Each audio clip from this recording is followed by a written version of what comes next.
நண்பர்கள் அனைவருக்கும் என்னுடைய அன்பான பணிவான வணக்கங்கள். என் பெயர் ஜான். நான் ஒரு குடிநோயாளி. எல்லாம் வல்ல இறைவனோட அருளாலையும் தோழமையில இணைந்து செயல்படுவதால் நான் பெற்றுக்கொள்ளக்கூடிய அனுபவம், தெம்பு, நம்பிக்கையாலையும் இன்னைக்கு ஒரே ஒரு நாள் நான் குடிக்கல, தெளிவா, மன நிறைவா, அமைதியாக வாழ என்னாலான எல்லா முயற்சிகளையும் செய்து கொண்டிருக்கின்றேன். கோயம்புத்தூர் ஒருங்கிணைப்பு குழு மனசாட்சியின் தீர்மானத்தின் அடிப்படையில நாம இந்த இரவு ஆன்லைன் மீட்டிங்கை நடத்தி கொண்டிருக்கிறோம். இந்த மீட்டிங்ல நாம 24 மணித்துளிகள் ஒரு நாள் அப்படின்ற புத்தகத்துல இருந்து ஒவ்வொரு நாளும் ஒவ்வொரு பக்கமாக எடுத்து வாசிச்சு விளக்கம் பார்த்து கலந்தாய்வு செய்து நடத்தி கொண்டிருக்கின்றோம். அதன் தொடர்ச்சியாக இன்னைக்கு நாம அடைஞ்சிருக்க பக்கம் ஜூன் மாதம் 15ஆம் நாள். இப்போ முதல்ல ஜூன் மாதம் 15ஆம் நாளுக்கான சிந்தனையை வாசிச்சுட்டு அதற்கப்புறமாக அதற்கான விளக்கத்தை பார்த்து கலந்தாய்வு செய்து இந்த கூட்டத்தை நடத்துவோம். இப்போ ஜூன் 15க்கான சிந்தனையை வாசிப்பதற்கு நண்பர் சொக்கலிங்கம் அவர்களை அன்போட பணிவோடு அழைக்கிறேன். போட்டியோ சொக்கலிங்கம். ஜூன் 15. 24 மணித்துளிகள் ஒரு நாள். ஜூன் 15. ஏஏ தோழமையின் இன்றைய சிந்தனை. ஏஏ தோழமையில் 3 விஷயங்கள் உள்ளன. தோழமை, நம்பிக்கை, பணி செய்து கிடத்தல் ஆகியன அந்த 3 விஷயங்கள் ஆகும்.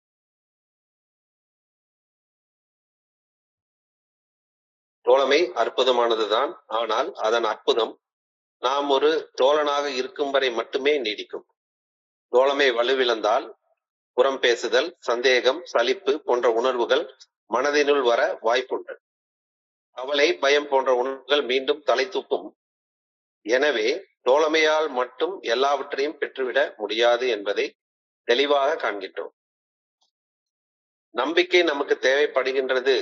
நம்மை உற்சாகப்படுத்த யாருமே இல்லை என்ற உணர்வு நமக்கு வரும்போது இறையர் பேராற்றலை நோக்கி அவரது உதவியை கேட்க வேண்டும். உமது விருப்பம் நிறைவேறுக என்ற வார்த்தைகளின் முழு அர்த்தத்தை உணர்ந்து என்னால் கூற முடிகின்றதா? இன்றைக்கான தியானம். இறையருட் பேராற்றல் வழிநடத்தும் வழியில் பயணித்து வாழும் வாழ்வில் ஒரு வகை அழகு உண்டு. இறையருட் பேராற்றலால் வழிநடத்தப்படுகின்றோம் என்ற உணர்வில் ஒரு வகையான அற்புதம் கலந்துள்ளது. இறையருட் பேராற்றலது கருணையையும் நன்மையையும் மேலும் மேலும் அறிந்துணர்ந்து கொள்ள வேண்டும். இறையருட் பேராற்றல் உலக நிகழ்வுகளை திட்டமிடுகின்றது. இறையருட் பேராற்றலின் வழிகள் அற்புதமானவை. அந்த வழிகள் மனித அறிவிற்கு அப்பாற்பட்டவை. ஆனாலும் நம்பிக்கையினால் இறையருட் பேராற்றலது வழி நடத்துதல் மேலும் மேலும் அமைதியுடனும் ஆனந்தத்துடனும் என்னை வாழ வைக்கும். எனது வாழ்வு இறையருட் பேராற்றலால் திட்டமிடப்பட்டு ஆசீர்வதிக்கப்பட்ட ஒன்று. எனது வாழ்வில் இறையருட் பேராற்றலின் வழி நடத்துதலை உணர பொருளாதாரம் தடையாய் இருக்குமாயின் நான் கொண்டிருக்கும் பொருட்கள் எல்லாம் எனக்கு நஷ்டம்தான். இன்றைக்கான பிரார்த்தனை. இறையருட் பேராற்றலது சக்தி மற்றும் அமைதியின் பலன்களை நான் ஈட்ட வேண்டும் என வேண்டுகின்றேன். இறையருட் பேராற்றலால் வழிநடத்தப்படுகின்றேன் என்ற உணர்வு எனக்குள் வர வேண்டும் என அன்போடு வேண்டுகின்றேன். நன்றி இறைவா. நன்றி சார். நன்றி சொக்கலிங்கம். நன்றி. நண்பர்கள் அனைவருக்கும் மீண்டும் ஒருமுறை என்னுடைய அன்பான பணிவான வணக்கங்களை தெரிவித்துக் கொள்றேன். என் பெயர் ஜான். நான் ஒரு குடிநோயாளி. எல்லாம் வல்ல இறைவனோட அருளாலையும் தோழமையில இணைந்து செயல்படுவதால் நான் பெற்றுக்கொள்ளக்கூடிய அனுபவம், தெம்பு, நம்பிக்கையாகவும் இன்னைக்கு ஒரே ஒரு நாள் நான் குடிக்கல, தெளிவா, மன நிறைவா, அமைதியா வாழ என்னாலான எல்லா முயற்சிகளையும் செய்து கொண்டிருக்கின்றேன். நம்ம ஏஏல இணைந்து குடிக்காம இருக்கிற அந்த ஆரம்ப நாளை நம்முடைய புதிதாக பிறந்த நாள் அப்படின்னு கொண்டாடுறோம். குடி நோயால பாதிக்கப்பட்டு ஒரு லெவலுக்கு அநேகமா எல்லாரும் போயிருக்கோம். இங்க ஏஏ தோழமையில புதுசாக பிறக்கிறோம். அது பிறந்த நாள் அப்படின்னு கொண்டாடுறோம். குடிநோய் பாதிப்புகள்ல இருந்து மீட்படைவதற்கு ஏஏ தோழமை முதல்ல பரிந்துரைக்கிறது ஃபெல்லோஷிப், தோழமை. இல்லைன்னா இங்க நான் உயிர் பொழைச்சு வாழவே முடியாது. அதாவது நான் அடிக்கடி எல்லா மீட்டிங்லயும் சொல்றது உண்டு. எல்லாரும் என்ன சார் நீங்க 12 step recovery program 12 step recovery program டங்கலாக்லாம் வேண்டாமா? டங்கலாக்கு ஒரு ஒரு குடி நோயோடைய அவமான அசிங்க அனுபவங்களை பத்தி பேசவே கூடாதா அப்படின்னு நிறைய நண்பர்கள் கேட்பாங்க. அப்ப நான் பதில் சொல்றது, அந்த 90 நாள் ஒரு திறந்த நிலை கூட்டங்கள், இப்ப இதெல்லாம் மூடின நிலை கூட்டங்கள், க்ளோஸ்ட் மீட்டிங் தான். ஏன்னா நம்ம ஒரு குறிப்பிட்ட டாபிக் எடுத்து இங்க பேசிட்டு உட்கார்ந்துருக்கோம். திறந்த நிலை கூட்டங்கள்ல நான் அநேகமா பேசவே மாட்டேன். இன்னைக்கு கூட ஒரு மீட்டிங் போயிருந்து நான் பேசவே இல்லை, ஷேர் பண்ணவே இல்லை. காரணம் என்னன்னா, அங்க புதுசா ஒரு நண்பர் வந்து உட்கார்ந்து இருக்கிறாரு. அவர்கிட்ட போய் நான் பிரார்த்தனை தியானம் அது இதுன்னு சொன்னேன்னா அவருக்கு ஒண்ணும் புரியாது. அதனால குடிநோய் பாதிப்புகள்ல இருந்து மீட்படைவதற்கு ஏஏ தோழமை பரிந்துரைக்கக்கூடிய முதல் அம்சம் வந்து ஃபெல்லோஷிப், தோழமை. அது வந்து தாய்ப்பால் மாதிரி. பிறந்த குழந்தைக்கு, புதுசாக பிறந்த குழந்தைக்கு வேற என்ன உணவு கொடுத்தாலும் ஜீரணிக்காது. புதுசா பிறந்த குழந்தைக்கு போய் ஒரு நெஞ்செலும்பு சூப்பு வச்சு கொடுத்தோம்னா, பாதாம் பால் கொடுத்தோம்னா செத்து போயிடும். அந்த குழந்தைக்கு தேவை வந்து தாய்ப்பால். அந்த தாய்ப்பால் மாதிரி இருக்கிறது தான் தோழமை, ஃபெல்லோஷிப். அது எவ்வளவு முக்கியமானதுன்றது அமிர்தம்னு சொல்லுவாங்க. அமிர்தம், தாய்ப்பால் தான் முக்கியமானது. குடிநோய் பாதிப்புகள்ல இருந்து மீட்படைய ஏஏ தோழமை முதல்ல பரிந்துரைக்கக்கூடிய அம்சம் வந்து ஃபெல்லோஷிப், தோழமை. நான் என்ன வாழ்க்கை வாழ விரும்புகிறேனோ அந்த வாழ்க்கையை ஏற்கனவே வாழ்ந்து கொண்டிருக்கக்கூடிய ஒரு நண்பரின் தோழமை நானும் அந்த வாழ்க்கையை வாழ்றதற்கு பெரிதும் உதவும். அப்போ முதல்ல நான் குடிச்சு குடிச்சு குடிச்சு சாவர நிலைமையில வாழ்ந்துட்டு இருக்கேன். அப்போ குடிக்காம வாழ்ந்துட்டு இருக்க ஒரு நண்பனுடைய அந்த தோழமை, அந்த ஃபெல்லோஷிப், நட்பு கிடைக்குதானா? குடிக்கிற நண்பர்களோட பழகிட்டு இருந்த நேரத்துல நான் குடிச்சுக்கிட்டே இருந்தேன். குடிக்காம இருக்கிற நண்பர்களோட தோழமையோட நட்போட இருக்கிற நேரத்துல நானும் குடிக்காம இருப்பேன். ஸோ நான் குடிக்காம இருக்கிறத வாழ்க்கையை வாழ விரும்பினேன்னா ஏற்கனவே குடிக்காம இருக்கிற வாழ்க்கை வாழ்ந்து கொண்டிருக்கக்கூடிய நண்பர்களோட தோழமையாக அந்த தோழமையில இணைறது வந்து நானும் குடிக்காம இருக்கிற வாழ்க்கை வாழ ஆரம்பிக்கிறதுக்கு பெரிதும் உதவும்.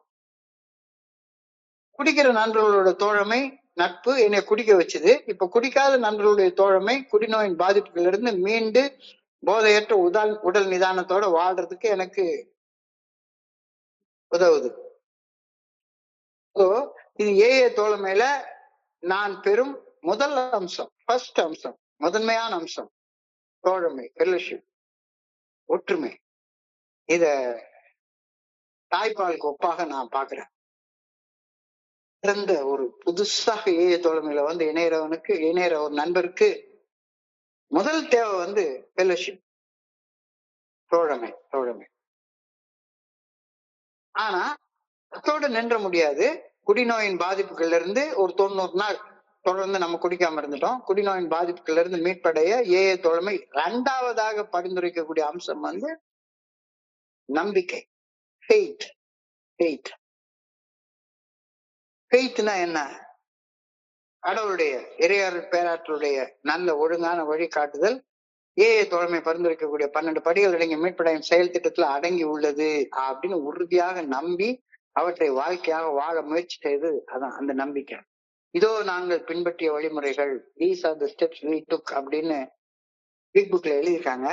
ஸோ நமக்கு முன்னால போனவங்க எந்த வழிமுறையை பின்பற்றி மன தெளிவோட வாழ்ந்தாங்களோ அந்த வழிமுறைகளை அந்த வழியை நம்பி நாமளும் அந்த வழியில நடக்கணும் அப்படின்ற தீர்மானத்தை எடுக்கிறது வந்து நம்பிக்கையின் அடிப்படையில வர்றது. ஸோ தோழமையை தொடர்ந்து வர்றது நம்பிக்கை. அது ரெண்டாவது அம்சம். ஏஏ தோழமை அப்படின்னு சொன்னாலே ஏஏ தோழமை பரிந்துரைக்கக்கூடிய 12 படிகள் அடங்கிய மீட்படையும் செயல் திட்டத்தின் மேல உறுதியான நம்பிக்கை வைத்து அதை வாழ்க்கையாக வாழ்றவங்களுடைய தோழமை தான் ஏஏ ஃபெல்லோஷிப். சும்மா இது வந்து சினிமா பார்த்துட்டு போற இடம் கிடையாது. இப்ப ராத்திரி இந்த நேரத்துல இவ்வளவு நேரத்துக்கு எல்லாரும் நம்ம கூடி இருக்கோம்னா நம்ம என்ன பொழுதுபோக்குறதுக்கு அங்க வந்திருக்கோம்? இல்ல. இங்க நமக்கெல்லாம் ஒரு ஃபெல்லோஷிப் இருக்கு. நம்ம எல்லாரும் குடிநோயாளிகள் அப்படின்ற அந்த உண்மையில இணைக்கப்பட்டிருக்கிறோம். இப்போ இதுல இருந்து மீட்படைகிறதுக்காக தானே இங்க நம்ம இப்ப ஒன்று கூடி இருக்கிறோம். மீட்படைவதற்கான வழி இதோ நாங்கள் பின்பற்றிய வழிமுறைகள் அப்படின்னாலே ஏஏ தோழமை என்றாலே ஏஏ தோழமை பரிந்துரைக்கக்கூடிய 12 படிகள் அடங்கிய மீட்படையும் செயல் திட்டத்தின் மேல உறுதியாக நம்பிக்கை வச்சு அதை வாழ்க்கையாக வாழ்றவங்களுடைய தோழமை தான் ஏஏ தோழமை. சோ நம்பிக்கை 2வதாக வர்றது. தோழமையை தொடர்ந்து வருவது நம்பிக்கை, ஃபெய்த். இப்போ குடிநோயின் பாதிப்புகள்ல இருந்து மீட்படைய ஏஏ தோழமை பரிந்துரைக்கக்கூடிய மூன்றாவது அம்சம். முதல்ல தோழமை, ஃபெலோஷிப், 2வது நம்பிக்கை, ஃபெய்த், 3வது அம்சம் வந்து பணி செய்து கிடத்தல், சர்வீஸ். பணி செய்து கிடத்தல். ஸோ குணமடைதல், ஒற்றுமை, சேவை, 3வது அம்சம். ஸோ நாம நம்முடைய அவமானம், அசிங்கம், நம்முடைய சிக்கல், பிரச்சனை, இதுல இருந்து ஏஏ தோழமை பரிந்துரைக்கக்கூடிய 12 படிகள் அடங்கிய மீட்படையும் செயல் திட்டத்தை வாழ்க்கையாக வாழ்வதால பெற்ற மீட்பை பகிர்வதுதான் பணி செய்தல். நான் எப்படி இருந்தேன், எனக்கு என்ன நடந்தது, இன்னைக்கு நான் எப்படி இருக்கேன் அப்படின்ற அந்த அனுபவத்தை பகிர்ந்து கொள்வதுதான் பணி செய்து கிடத்தல். இந்த பணி செய்து கிடத்தல் குடிநோயின் பாதிப்புகள்ல இருந்து நாம பெற்ற மீட்பை தக்க வைத்துக் கொள்வதற்காக பரிந்துரைக்கப்படக்கூடிய 3வது அம்சமாகும். 3 அம்சங்கள் தெளிவா சொல்லிட்டாங்க. தோழமை, குடிநோயின் பாதுகாப்பான புகலிடத்தை ஏஏ தோழமை எனக்கு வழங்குது. ஒரு பாதுகாப்பான இடம். வெளியே இருந்தோம்னா நமக்கு கை காலில் நடுங்கும், ராத்திரி நேரத்துக்கு இருக்க முடியாது. ஃபெலோஷிப், தோழமையோட கூட்டம் வந்து நமக்கு ஒரு பாதுகாப்பான புகலிடத்தை கொடுக்குது, முதல் அம்சம். 2வது நம்பிக்கை. ஒரு குடிநோயாளிக்கு தன்னாலும் நான் வாழ்ந்து கொண்டிருந்த அந்த அடிமட்ட நிலையில இருந்து மேலெழும்பி உலகத்துல எல்லாரையும் போல என்னாலையும் மேல எழும்பி மேல உயர்ந்து வாழ முடியும் அப்படின்ற உள்ள உறுதியை வழங்குறது நம்பிக்கை. என்னாலையும் வாழ முடியும் அப்படின்ற நம்பிக்கைய வந்து அடையிறோம். நம்பிக்கை வந்து அடைஞ்சதுக்கு அப்புறம் நம்பிக்கையோட வாழ்றது, இந்த வாழ்க்கையை பராமரிக்கிறது பணி செய்து கிடப்பதால சாத்தியப்படுகிறது. இது குடிநோய் பாதிப்புகள்ல இருந்து மீண்ட, அதாவது அடிமட்ட நிலையிலிருந்து மேலெழும்பி வந்த வாழ்க்கையை பராமரித்துக் கொள்வதற்காக பணி செய்து கிடக்கிறோம். தோழமை, ஃபெலோஷிப், நம்பிக்கை, ஃபெய்த், பணி செய்து கிடத்தல், சர்வீஸ். குடிநோயின் பாதிப்புகள்ல இருந்து மீண்டு வாழ ஏஏ தோழமை பரிந்துரைக்கக்கூடிய 12 படிகள் அடங்கிய மீட்பு செயல் திட்டத்தை நம்பி செயல்பட்டு பெற்ற மீட்பை பராமரிக்கிறதுக்கு பணி செய்து கிடக்கின்றோம். இந்த மூணுமே ரெக்கவரி, யூனிட்டி, சர்வீஸ், மீட்படைதல், ஒற்றுமை, சேவை என்பது ஏஏ தோழமையின் 3 தூண்களாக கருதப்படுகிறது. 3 pillars of AA, 3 legacies சொல்லுவாங்க. 3 முக்கியமான அம்சங்கள் ஏஏக்கு. தோழமை, ஃபெலோஷிப் முதன்மையானது, 2வது நம்பிக்கை, 3வது பணி செய்து கிடத்தல், சர்வீஸ். ஆனா நான் பெரும்பாலும் ஏஏ தோழமையில வந்த ஆரம்ப காலத்துல தோழமையை தாண்டி எங்கேயுமே போனது கிடையாது. ஃபெலோஷிப் போதும், அவ்வளவுதான், கூட்டத்துக்கு வர்றேன். இப்ப இன்னைக்கு கூட நண்பர்கள் என்ன சொல்றாங்க, கூட்டத்துக்கு வாங்க. நான் மறுபடியும் சொல்றேன், கூட்டத்துக்கு வர்றது தாய்ப்பாலுக்கு சமமானது. கூட்டத்துக்கு வராம ஒரு குடிநோயாளி ரெக்கவரியா ஆரம்பிக்கவே முடியாது, கஷ்டம். ஆனா கூட்டத்தோட மட்டுமே முடிஞ்சிருது அப்படின்னு நினைக்கிறது வந்து நாம சிந்திக்க மறுக்கிற ஒரு தன்மை. இது போதும். இன்னைக்கு அழகா டெய்லி ரிஃப்ளெக்ஷன்ஸ்ல போட்டிருந்தாங்க, good is the enemy of the best. நல்லது என்பது மிக நல்லதுக்கான ஒரு எதிரி அப்படின்ற ஒரு கருத்து. ஒரு நண்பர் கூட இன்னைக்கு காலையில அதை பத்தி ஒரு ஐயத்தை கேட்டாரு. அது என்ன சார் அர்த்தம்? அது குடிக்காம இருந்தா போதும், வேற வகைகள்ல நான் ரெக்கவர் ஆக வேண்டிய தேவையில்லைன்னு நினைக்கிறது. உன்னதமான வாழ்க்கை வாழ்றதுக்கு குடிக்காம இருந்த வாழ்க்கை போதும் அப்படின்னு நினைக்கிறது வந்து உன்னதமான வாழ்க்கை வாழ்றதுக்கான எதிரியாக அமைஞ்சு போயிடும். குடிக்காம இருக்கிறது நல்லதுதான், ஃபெலோஷிப் நல்லதுதான். ஆனா ஃபெலோஷிப்போட நினைக்கிறது வந்து, கூட்டத்தோட நினைக்கிறது வந்து மிக உன்னதமான ஒன்றை அடைவதற்கு எதிராக அமைஞ்சு போயிடும். பெரும்பாலான நண்பர்களை நான் இப்ப என்னுடைய அனுபவத்துல பாக்குறேன், கூட்டங்களுக்கு மேல போறதே கிடையாது. அதுவும் எங்க ஊர்ல எல்லாம் கூட்டத்தை தவிர வேற எத்தையுமே, ஈவன் 12 ஸ்டெப் 12 ட்ரெடிஷன்ஸ் பேனர் கூட ஒட்ட மாட்டாங்க. நான் இன்னைக்கு காலையில இருந்து குடிச்சேன், வச்சேன், போனேன், இன்னைக்கு எனக்கு இது நடந்துச்சு அது நடந்துச்சுன்னு கதை பேசுறதை தவிர வேற ஒண்ணுமே பேசுறது கிடையாது. ஆரம்பத்துல வந்த உடனே ஒரு அற்புதமான வாழ்க்கையை ஏஐல உணர ஆரம்பிக்கிறேன். அந்த அற்புதமான வாழ்க்கையோடைய அந்த அற்புதமான உணர்வு, உன்னதமான உணர்வு ரொம்ப காலம் நீடிக்கிறது கிடையாது. கொஞ்ச நேரத்துல அது நின்னு போயிடுது. இதைத்தான் இன்னைக்குடைய சிந்தனையுடைய முதல் வரியாக கொடுத்திருக்கிறாங்க. இன் AA we have three things: fellowship, தோழமை, faith, நம்பிக்கை, service, பணி செய்து கிடத்தல். Fellowship is wonderful, but its wonder lasts just so long. கொஞ்ச நாள் தான் இருக்கும், 90 நாள் மேக்சிமம். 90 நாளைக்கு அப்புறமாக அதோடைய அந்த ஒரு ஏஏ ஃபெலோஷிப் உடைய மீட்டிங்கை அற்புதமாக பார்க்கக்கூடிய ஃபீலிங் போயிடும். அதுக்கப்புறமா அதுக்கு அடுத்த நிலைக்கு போனாதான் ஏஐக்குள்ளார எவ்வளவு அற்புதங்கள் இருக்கு அப்படின்றது புரியும். என்னுடைய குருஜி சொல்லுவாரு, ஒரு தங்க சுரங்கத்துல டன்னா தங்கம் இருக்கு, அதுல 2 கிராம் தங்கத்தை எடுத்துட்டு எனக்கும் தங்கம் கிடைச்சிருக்குது அப்படின்னு சொன்னா டன்னா அள்ள குறையாத அளவுக்கு இருக்கு. ஆனா அதுல 2 கிராம மட்டும் சுரண்டி எடுத்துட்டு எஸ் நானும் எடுத்துட்டேன் அப்படி சொல்றது சரியா இருக்காதுல்ல.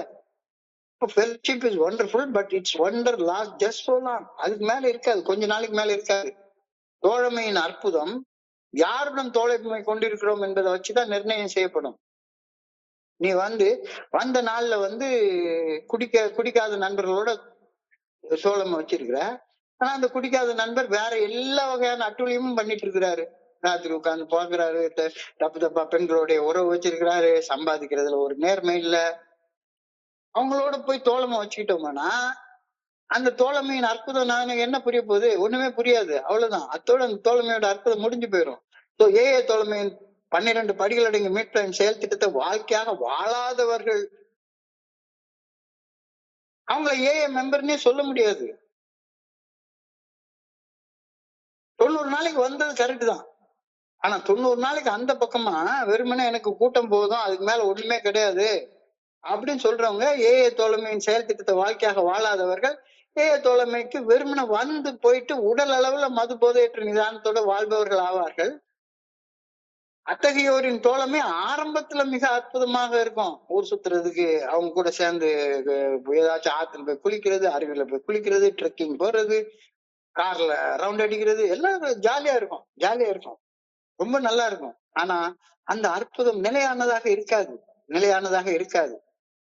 பொழுதுபோக்க தோழர்களை தேடி இணைவது தற்காலிகமான மகிழ்ச்சி, புத்துணர்வு, ஆனந்தத்தை கொடுக்கும், தற்காலிகமா கொடுக்கும், டெம்பரரியா கொடுக்கும்.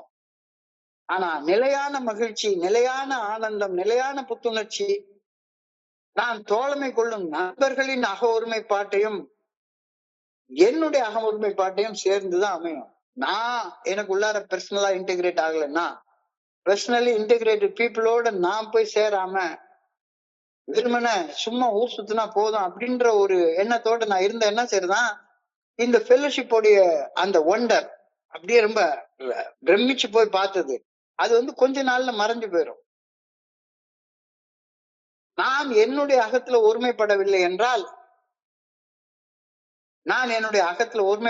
என்றால், எனக்குள்ளார பர்சனல் இன்டெகிரிட்டி இல்லைன்னா,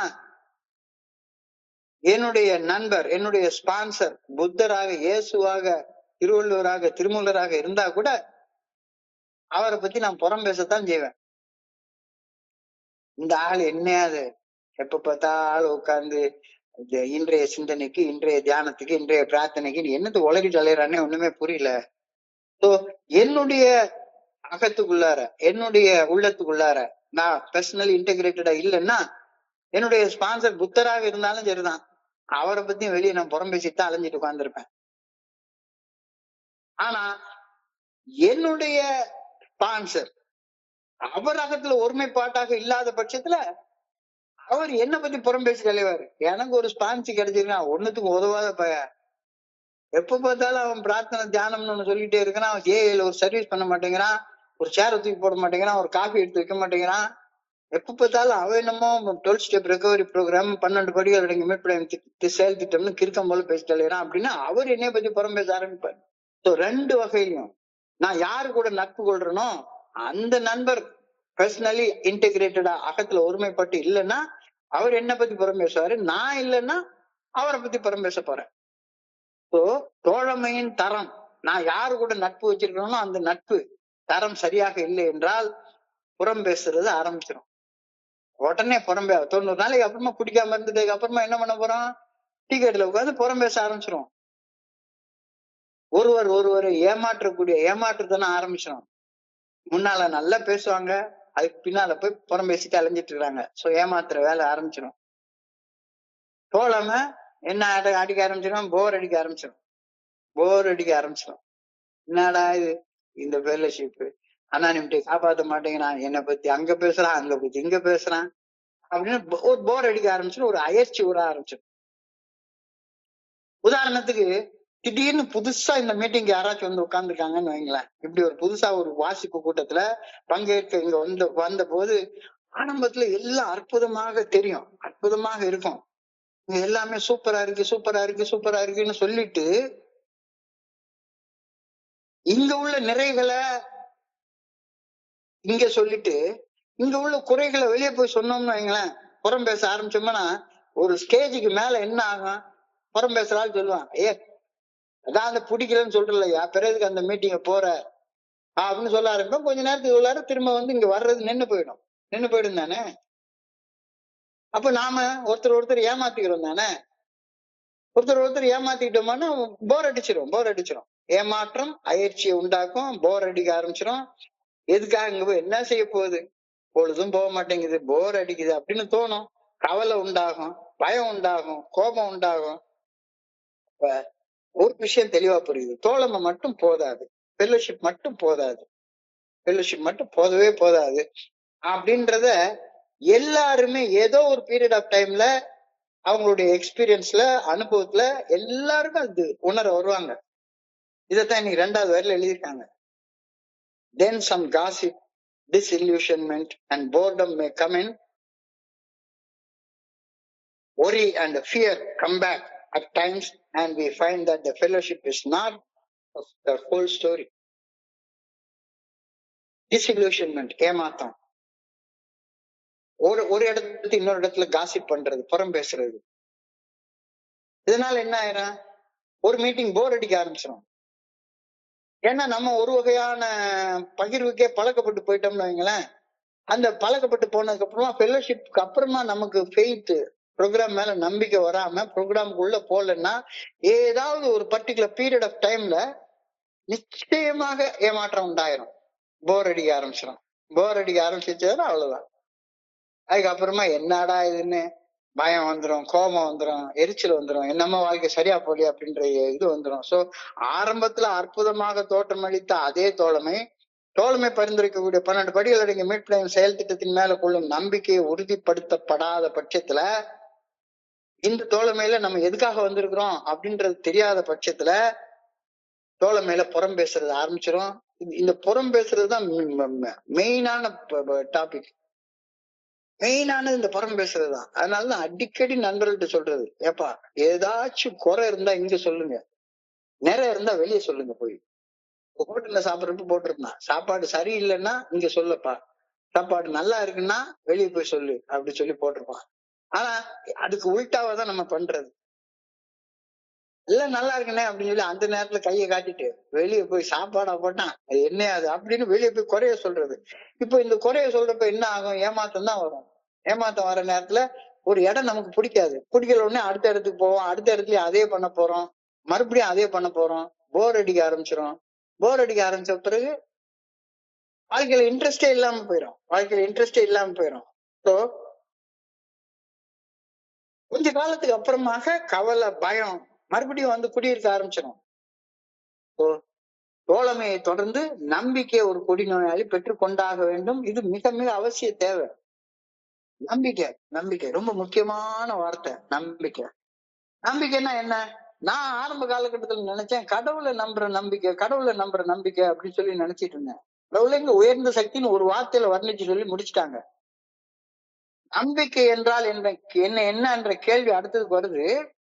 இதற்கான விளக்கம் இன்னைக்கு சிந்தனையோட அடுத்த வரியில எழுதப்பட்டிருக்கிறது. When we are alone with nobody to pat on our back, we must turn to God for help.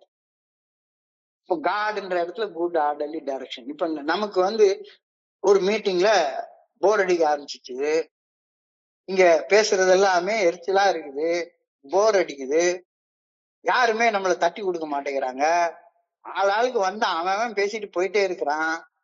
அப்ப when we feel alone, when there is nobody to pat on our back, யாரும் நம்மளை தட்டி கொடுக்கா இருக்காதப்ப நீ இறைவனுடைய நல்ல ஒழுங்கான வழிகாட்டுதலுடைய உதவியை கேட்கணும்.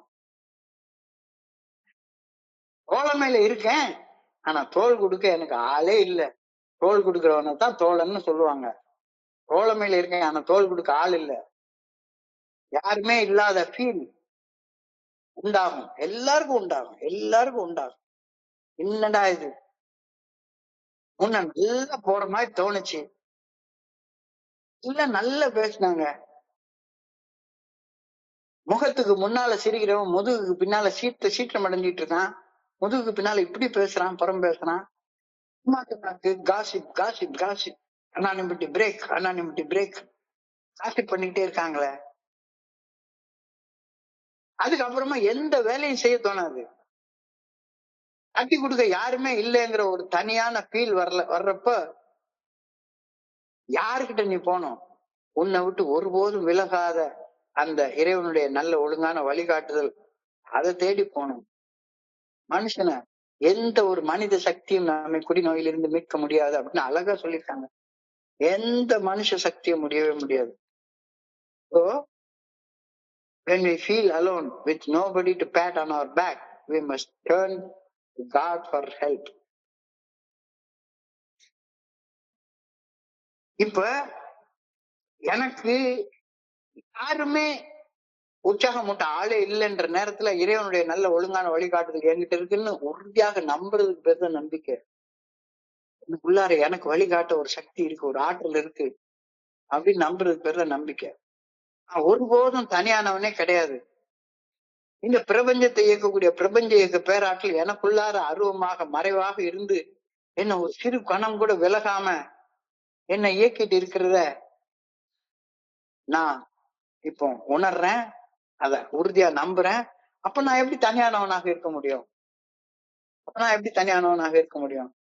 என்னை விட உயர்ந்த சக்தி எனக்குள்ளார இருந்து என்னை பாதுகாப்பாக வழி நடத்துகின்றது.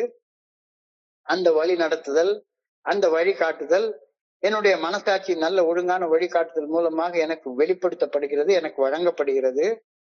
இதை உறுதியாக நம்பி மனசாட்சி உறுத்தக்கூடிய செயலை செய்யாமலும், மனசாட்சி சரின்னு சொல்லக்கூடிய செயல்களை செய்தும் பணியோட செயல்படுறது பணிவு ஆகும். இந்த பணிவு வந்துருச்சுதானே நான் யாருக்கோ பணிய போறேன். யாருக்கு? எனக்குள்ளார இருக்கக்கூடிய கடவுளுக்கு நான் பணிய போறேன். அப்ப நான் எப்படி தனியானவனாக இருப்பேன்? தனியானவனாக இருக்கவே மாட்டேன். எனக்கு ஒரு நாளும் தனியானவன் கிடையாது. நான் மனுஷனை நம்பி இருந்தேன்னா நான் எப்பவுமே எத்தனை பெரிய ஸ்பான்சரா வச்சிருந்தாலும் சரிதான். மனுஷனை நம்பி இருந்தா எனக்கு ஒரு தனிமை உணர்வு ஏதாவது ஒரு காலகட்டத்துல வந்துரும். அப்ப உறுதியான நம்பிக்கை இருந்தால் மட்டும்தான் பணிந்து செயல்பட முடியும். உறுதியான நம்பிக்கை இருந்தால் மட்டும்தான் தனிமை உணர்வு இல்லாம இருக்கும். கடவுளை சும்மா ஏதோ ஒரு பேருக்கு ஒரு நம்பிக்கை வச்சுக்கிட்டு அந்த மாதிரி கிடையாது. எங்க ஊர்ல ஒருத்தர் உண்டு. அதாவது ஒரு ஒரு படம் இருக்கும். ஒரு பேய கால் அடியில மிதிச்சு ஈட்டிய வச்சு குத்துற மாதிரி ஒரு சாமி சிலை ஒண்ணு இருக்கும். பேய கால் அடியில போட்டு மிதிச்சு குத்துற மாதிரி இருக்கும். சாமியை தொட்டு கும்பிடுவான். கும்பிட்டுட்டு போற வழியில பேய தொட்டு கும்பிடுவான். என்னையா காரணம் அப்படின்னா, சொர்க்கத்துக்கு போனா சாமி காப்பாத்தும், சப்போஸ் தெரியாதனமா நரகத்துக்கு போயிட்டோம்னா இவரை தொட்டு கும்பிட்டு வச்சுப்போம், இவர் நரகத்துல நம்மளை காப்பாத்து வரல அப்படின்னு சொல்லி இது என்ன நம்பிக்கை? இந்த நம்பிக்கை இருந்தா நான் பணியோட செயல்படவே மாட்டேன். ஆந்தோன்றித்தனமா செயல்பட ஆரம்பிச்சிருவேன். சோ உறுதியான நம்பிக்கை இருந்தா மட்டும்தான் என்னால பணிந்து செயல்பட முடியும். பணிந்து செயல்பட்டால் நான் ஏன் புறம் பேச போறேன்?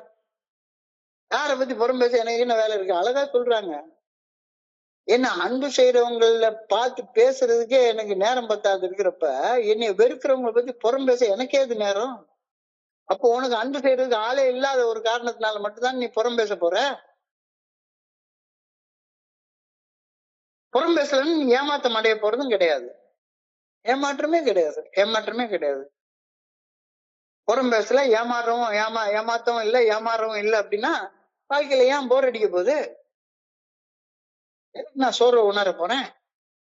கிடையாது. அதுக்கப்புறமா எல்லாம் உற்சாகமா நான் வேலை செய்ய போறேன்.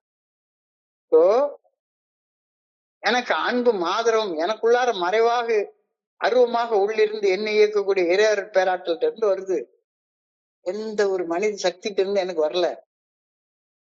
எனக்கு உள்ளார இருக்கக்கூடிய இறைவன்கிட்ட இருந்து வருது.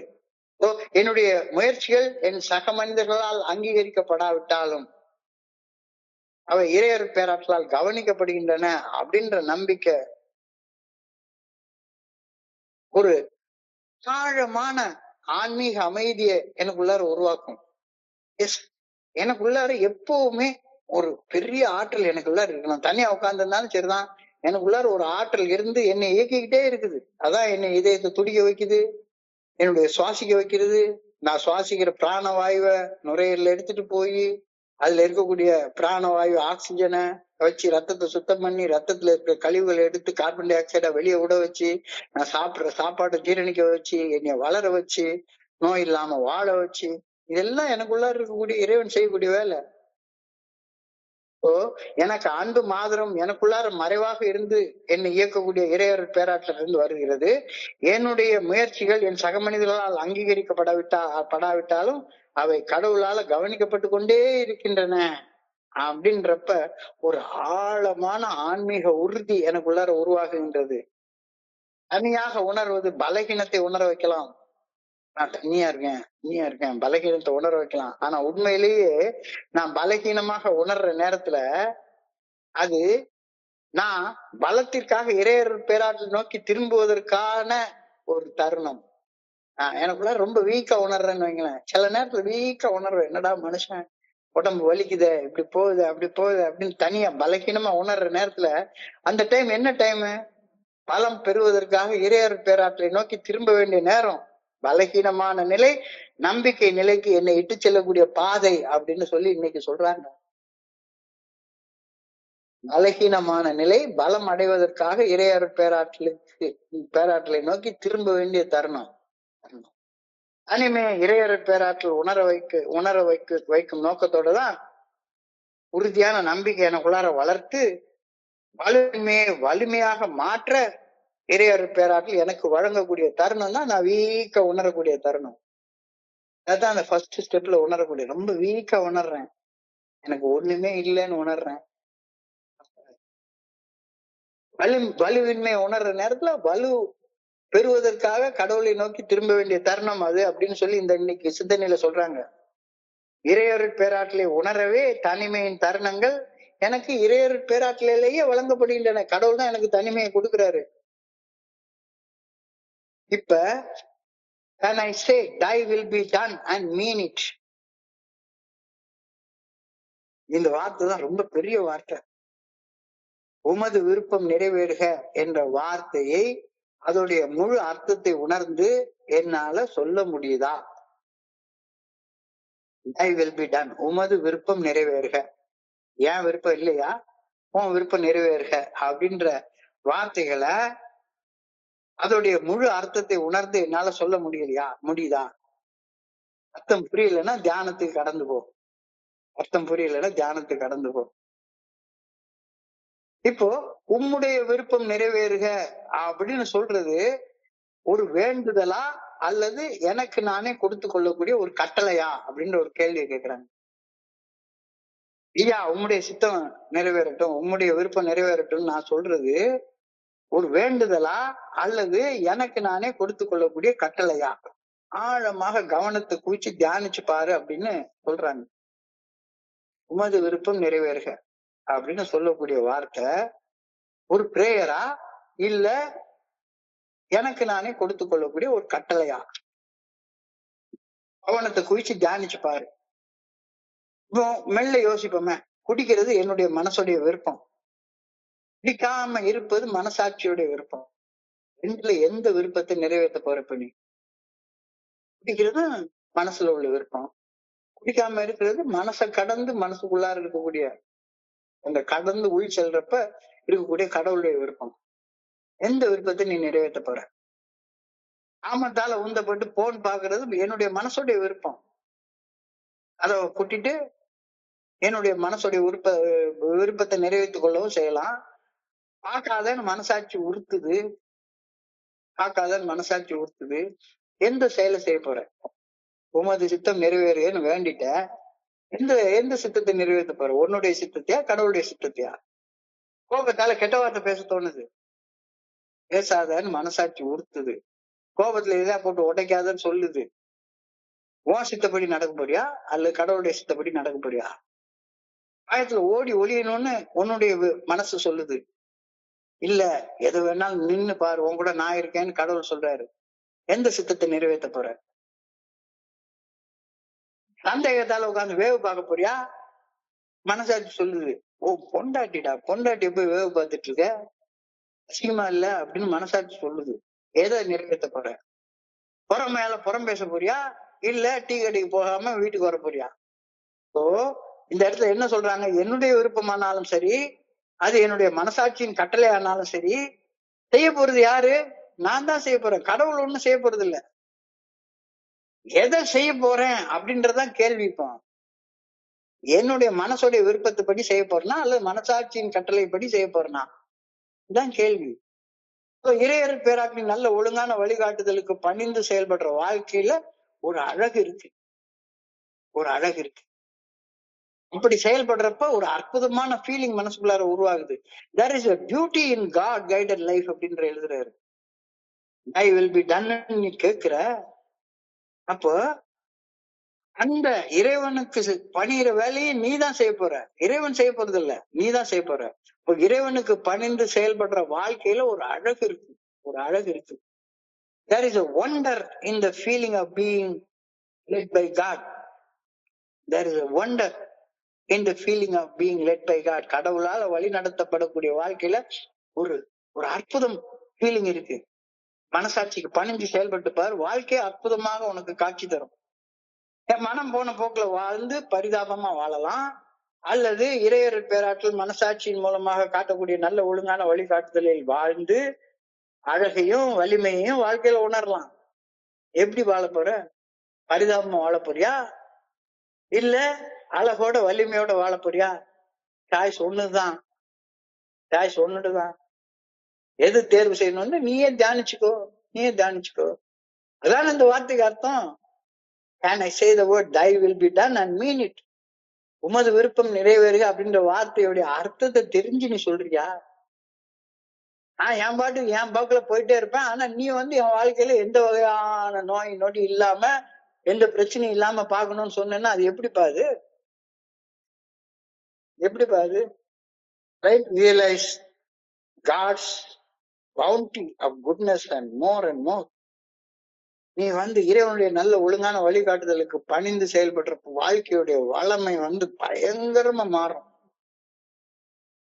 உன் விருப்பப்படி செயல்பட்டனா வாழ்க்கை பரிதாபமா இருக்கும், பரிதாபமா இருக்கும். ஏன்னா எனக்கு இப்போ ஒரு நண்பர் இன்னைக்கு சாயங்காலம் மீட்டிங்ல ஒரு கேள்வி கேட்டாரு. சார், கடவுளுடைய விருப்பப்படி வாழணும்னு ஆசையா இருக்கு, அதே நேரத்துல ஒரு பெரிய BMW கார் வாங்கணும், பெரிய 4000 சதுரடி பங்களா கட்டணும், 4 பொண்டாட்டி கட்டணும் அப்படின்னு ஆசை இருக்கு. 2 இருக்கு சார். உனக்கு நிம்மதி முதல்லையா இல்ல 4 பொண்டாட்டி கட்டி 4000 சதுரல வீடு கட்டி 4 BMW கார் வாங்குறது முக்கியமானதா? மன நிம்மதிதான் முக்கியம். மன நிம்மதி தரக்கூடிய செயலை செய்ய.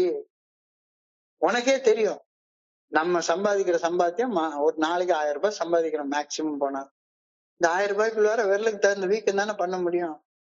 இல்ல இந்த எலெக்ஷன் டைமா இருக்கு, ஊர் அடிச்சு ஒலையில போட்டு எப்படியாச்சும் சம்பாதிச்சுக்கலாம் அப்படின்னா இறைவனுடைய சித்தத்துக்கு மீறி நீ செயல்பட போற. அந்த வாழ்க்கையில அழகு இருக்காது, அந்த வாழ்க்கையில அர்த்தத்தை உன்னால உணர முடியாது. இறைவன் காட்டுற வழியில, அதான் மனசாட்சிக்கு பணிந்து செயல்படுற அந்த பணிவோட வாழக்கூடிய வாழ்க்கையில நன்மைகளை உணர்வ, வளமையை உணர்வ.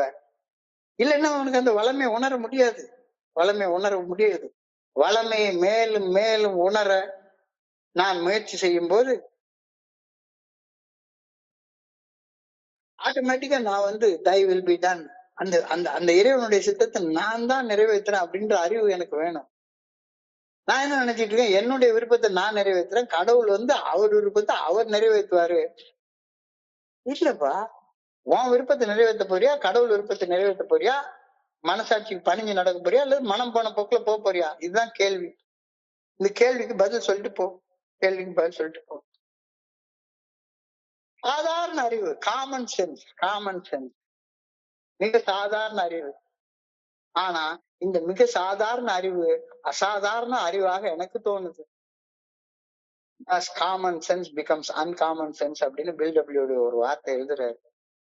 thy will be done.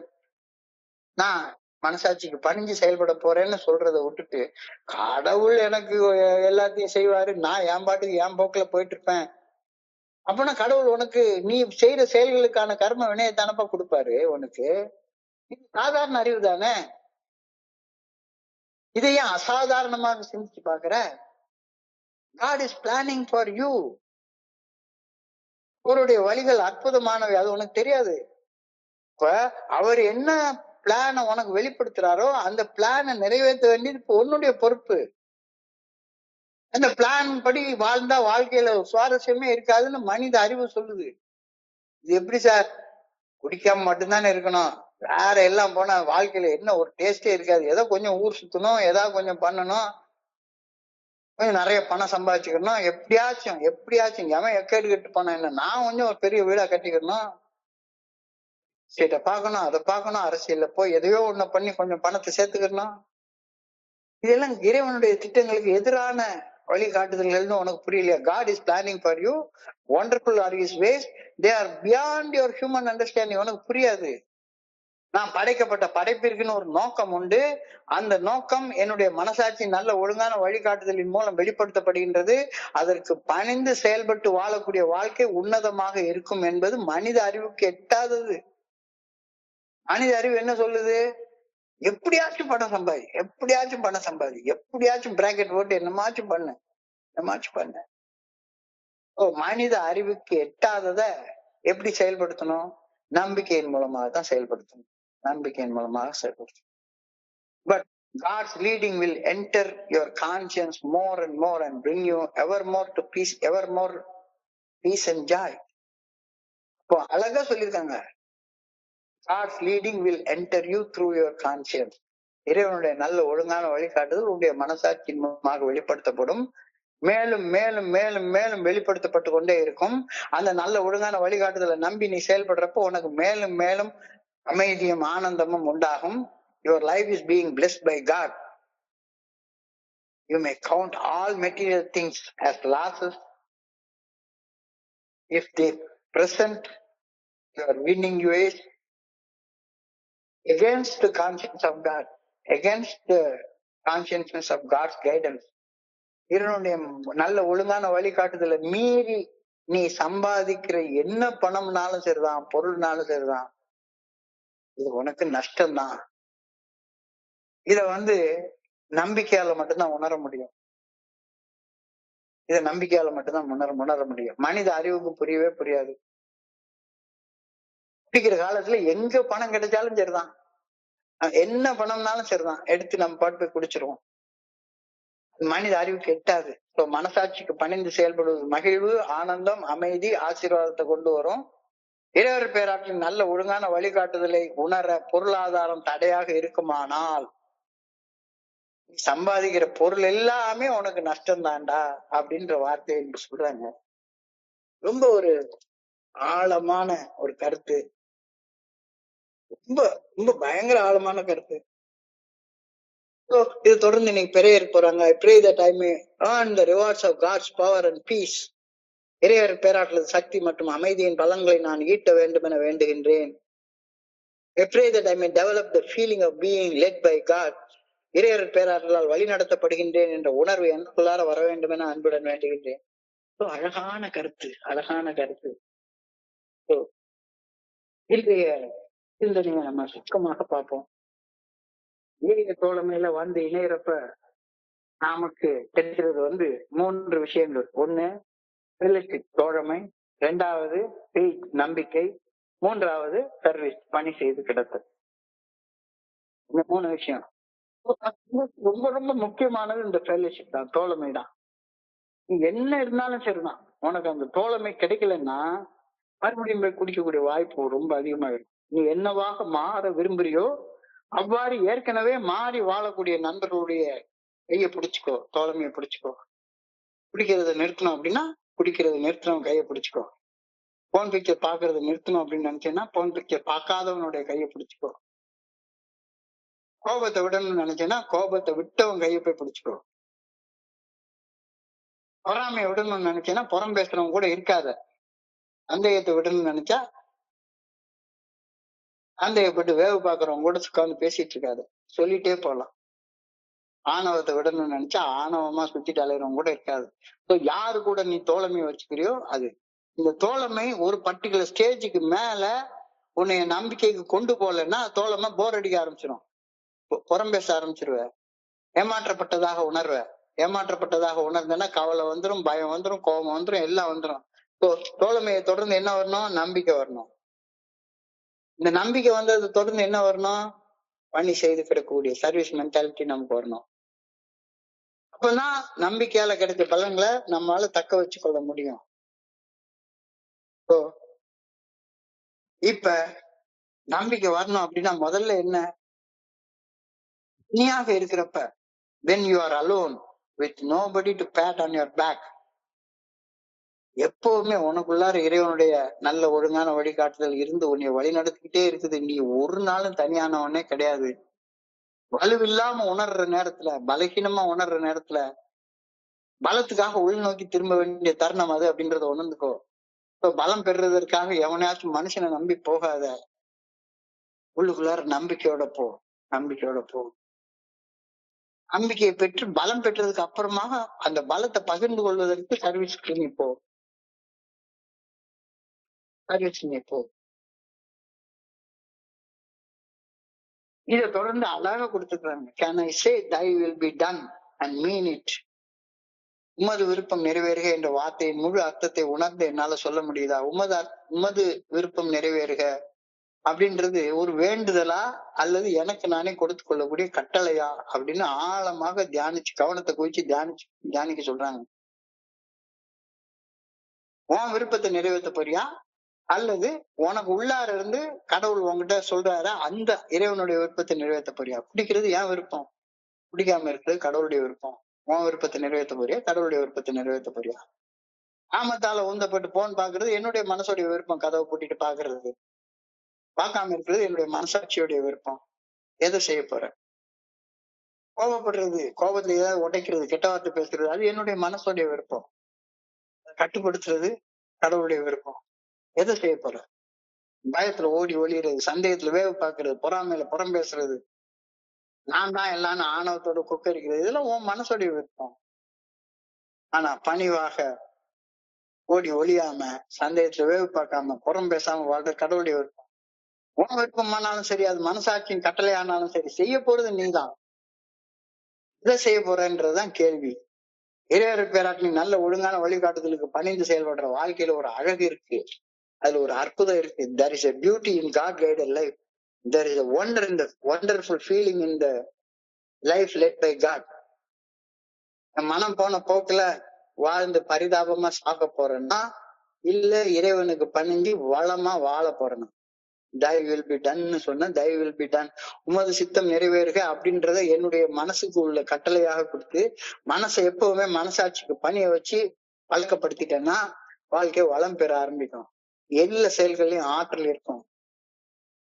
இது ரொம்ப சாதாரண அறிவு. இட் இஸ் நாட் ஒரு பெரிய அசாதாரணமான அறிவு எல்லாம் கிடையாது.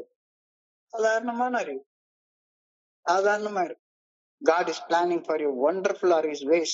They are beyond human knowledge. உன்னுடைய அறிவால புரிந்து கொள்ளவே முடியாது. அறிவால புரிந்து கொள்ளவே முடியாது. நான் படைக்கப்பட்டதுக்கு ஒரு நோக்கம் இருக்கு. அந்த நோக்கம் என்னுடைய மனசாட்சி நல்ல ஒழுங்கான வழிகாட்டுதலின் மூலம் வெளிப்படுத்தப்படுகின்றது. அதற்கு பணிந்து செயல்பட்டால் வாழ்க்கை உன்னதமாக இருக்கும் என்பது மனித அறிவிற்கு எட்டாதது. அந்த அறிவுக்கு எட்டாதது நம்பி நான் செயல்படணும்.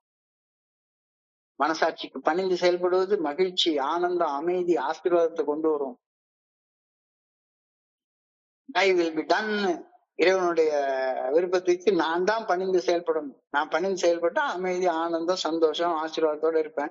இல்லாட்டி போனா பரிதாபமா இருப்பேன். எதை தேர்ந்தெடுக்கிறியோ உன்னுடைய விருப்பம்.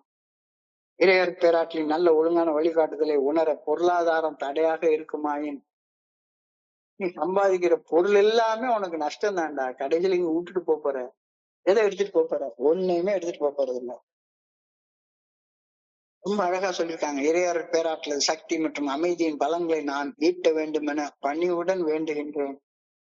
இறையர் பேராற்றல் சக்தி மற்றும் அமைதியின் பலன்களை நான் ஈட்ட வேண்டும் என பணிவுடன் வேண்டுகின்றேன். இறையர் பேராற்றால் வழிநடத்தப்படுகின்றேன் என்ற உணர்வு எனக்குள் வர வேண்டும் என அன்புடன் வேண்டுகின்றேன். அழகான பிரேயர். இன்றைய சிந்தனையை படிக்கிறப்ப என் மனதை கடந்து சென்ற சிந்தனைகளை உங்களோட பகிர்ந்து கொள்ள இந்த நல்ல வாய்ப்பு உருவாக்கி கொடுத்த இந்த குழுவிற்கு என்னுடைய மிக பணிவான நன்றிகளை தெரிவித்துக் கொள்றேன். இது வரைக்கும் பொறுமையாக கேட்ட ஒவ்வொரு நண்பருக்கும் என்னுடைய பணிவான நன்றிகள். இந்த இரவு பொழுது நண்பர்களுக்கு இனிமையான இரவாக அமையணும்னு இறைவனை பணியோட வேண்டிக் கொள்கின்றேன். நன்றி நன்றி நன்றி நன்றி நன்றி நன்றி நன்றி. வாழ்க வையகம், வாழ்க வளமுடன். Thank you so much, thank you so much, thank you so much.